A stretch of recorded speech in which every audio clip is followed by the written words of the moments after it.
الفيديو ده فيه ان عدة فلاحي سيفضح. الفيديو ده فيه ليه عدة فلاحي بيتكلم على الشيخ فركوس. ستعلم لما بيتكلم على الشيخ فركوس. ستعلم ان عدة فلاحي يريد ان يهيج الحكومة على الشيخ فركوس لهذا الامر، لان الشيخ فركوس هو الذي عرف هذه الحكومة. ورحمة الله وبركاته. خرج عدة فلاحي في قناة فضائية منذ يومين، فأراد أن يتكلم بكلام عجيب يختص به الشيخ فركوس. وأول ما تكلم بيعترض، يقول لك إزاي الشيخ فركوس يقعد في مكتبة وطلاب العلم يأتوا من كل مكان. الراجل بيعترض يقول لك ده مفيش سياسة قانونية تقول بهذا الأمر. استمع له.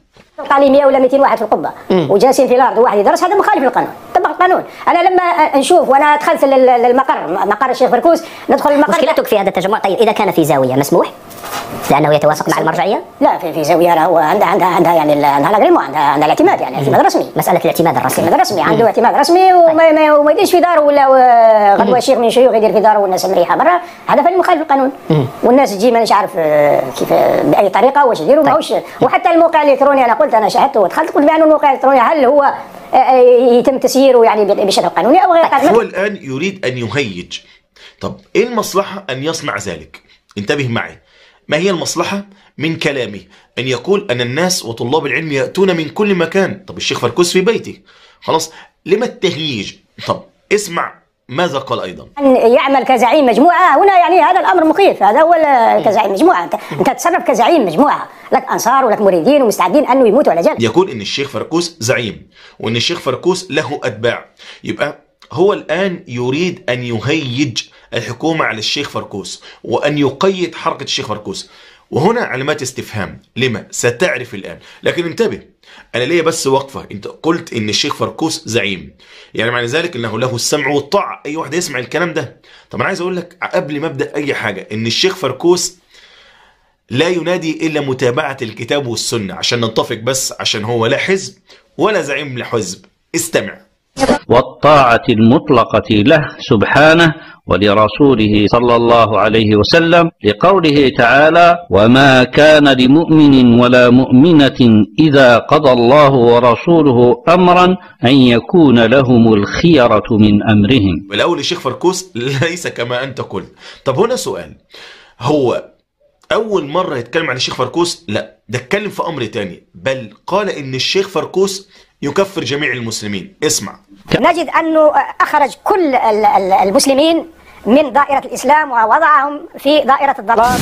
طب هنا سؤال، يبقى هو الآن بيقول إن الشيخ فركوس بيأتي دروس وجميع الناس يأتون إليه، وهذا لم يكن قانونيا، وأن الشيخ فركوس زعيم وبيكذب على الشيخ فركوس. طب أنا عايز أقول لك على حاجة. أنت بتقول إن الشيخ فركوس يكفر، صح؟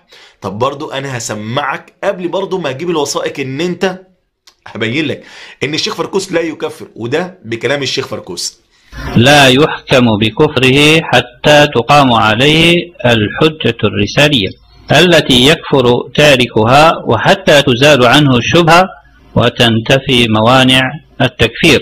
أما إطلاق حكم الكفر على المعين فينبغي التثبت عند الإطلاق، لأنه ليس كل من جاء بمكفر كان كافرا أو قال كلمة الكفر أصبح كافرا. قال ابن تيمية رحمه الله: وليس كل من خالف في شيء من الاعتقاد يجب أن يكون هالكا، فإن المنازع قد يكون مجتهدا مخطئا يغفر الله خطأه، وقد لا يكون بلغه في ذلك من العلم ما تقوم به عليه الحجة، وقد يكون له من حسنات ما يمحو به سيئاته. وإذا كانت ألفاظ الوعيد المتناولة له لا يجب أن يدخل فيها المتأول والقانت وذو الحسنات الماحية والمغفور له وغير ذلك، فهذا أولى. بل موجب هذا الكلام أن من اعتقد ذلك نجا من هذا الاعتقاد، ومن اعتقد ضده قد يكون ناجيا وقد لا يكون ناجيا، كما يقال: من صمت نجا.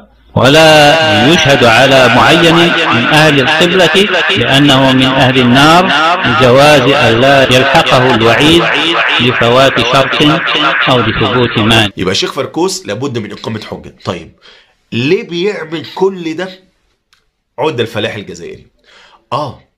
لأن عدة الفلاحي يرى أن الشيعة أبناء، ويريد أن الجزائر تكون فيها الشيعة بحرية. استمع. في موقف من الشيعة وقال بأن هؤلاء إخوتنا وهم جزء منا من الأمة الإسلامية. يبقى يرى إخوانه وأبنائه وكل العشيرة. يا ريت ده حتى مذيع بيسأله بيقول له يعني أنت ترى يعني حابب تكون الجزائر شيعية أو أنت تنزعج من الشيعة؟ اسمع ماذا سيقول. فلاحي، لا يزعجك أن يكون هناك شيعة في الجزائر مثلا، أن يكون أحمديون، أن تكون لهم أماكن عبادتهم؟ هل هذا الشيء يزعجك ولا لا يزعجك؟ لا ما يزعجنيش. الأمر الأهم إن الراجل ده بيطلع بصور مع الشيعة وفهمني والمصالح وحب الشيعة ويواسي ويعمل. يعني الراجل ده عايز الجزائر شيعة ويكون فيها شيعة اللي هو سب الصحابة خلاص وتكفير باقي الصحابة والكلام. أقول لك هو أنت ما تعرفش إن الشيعة أصلا بيقولوا على المسلمين هم أنجس من الكلب؟ طب ما تسمع. الوهابي نجس بل أنجس من الكلب. يبقى أنت دلوقتي لما تعرف إن واحد زي ده بالفكر ده وعايز الجزائر تكون كلها شيعة، من سيقف ضده إلا الشيخ فركوس وطلبة العلم في الجزائر وجزاهم الله خير. فلذلك أراد أن يشوش وأراد أن يهيج عليهم الحكومة. وده رد على من يقول إن الشيخ فركوس يعني أقول حفظ الله الشيخ فركوس لأنه يسمع ويطيع بعض الناس اللي يقول الإنكار العلم وما شابه ذلك. فالشيخ فركوس ومن معه فضح هذا الرجل الذي ينادي بالتشيع في الجزائر. الجزائر البلد السنية بعد المملكة. طيب بل أقول أنه توسع منه الأمر، بل يأتي بجاسوس كافر لكي يرد على المسلمين. واستمع ماذا قال له المذيع. وكأنك كره شديد السلفيين، السلفية الوهابية خصوصا، اعتمدت على مذكرات جاسوس بريطاني كافر واسمه غنفر. انت تقول بلي سلفية صناعة مخابراتية، تشوف انه اعتمادك على مذكرات جاسوس بريطاني كافر على شيخ مسلم، هل هذا صادق؟ مع انه كثير من الكتابات تصف الشيخ محمد بن عبد الوهاب. جيتك يعني شوف المذيع بيقول اسمع بقى الاجابه، يقول ده مش بالعكس، ده انا اطلع باي سلاح اقتلهم. استمع. ويقتحم بيتك وعرضك يا مستعد انك تستخدم كل الاسلحه، تستخدم مع البنيه وتستخدم الخنجر وتستخدم اي غل واي حقد في قلب هذا الرجل. طب اقول لك ابن باديس الامام العلم اسمع ماذا قال على الشيخ محمد بن عبد الوهاب. الحميد بن باديس رحمه الله تعالى: من هم الوهابيون؟ فأجاب بقوله: قام الشيخ محمد بن عبد الوهاب بدعوة دينية فتبعه عليها قوم فلقبوا بالوهابيين، لم يدعو إلى مذهب مستقل في الفقه، فإن أتباع النجديين كانوا قبله ولا زالوا إلى الآن بعده حنبليين يدرسون الفقه في كتب الحنابلة، ولم يدعو إلى مذهب مستقل في العقائد، فإن أتباعه كانوا قبله ولا زالوا إلى الآن سنيين سلفيين أهل إثبات وتنزيه، يؤمنون بالقدر ويثبتون الكسب والاختيار، ويصدقون بالرؤيا ويثبتون الشفاعة، ويترضون عن جميع السلف ولا يكفرون بالكبيرة ويثبتون الكرامة. إنما كانت غاية دعوة ابن عبد الوهاب تطهير الدين من كل ما أحدث فيه المحدثون من البدع في الأقوال والأعمال والعقائد، والرجوع بالمسلمين إلى الصراط السوي من دينهم القويم بعد انحرافهم الكثير وزيغهم المبين.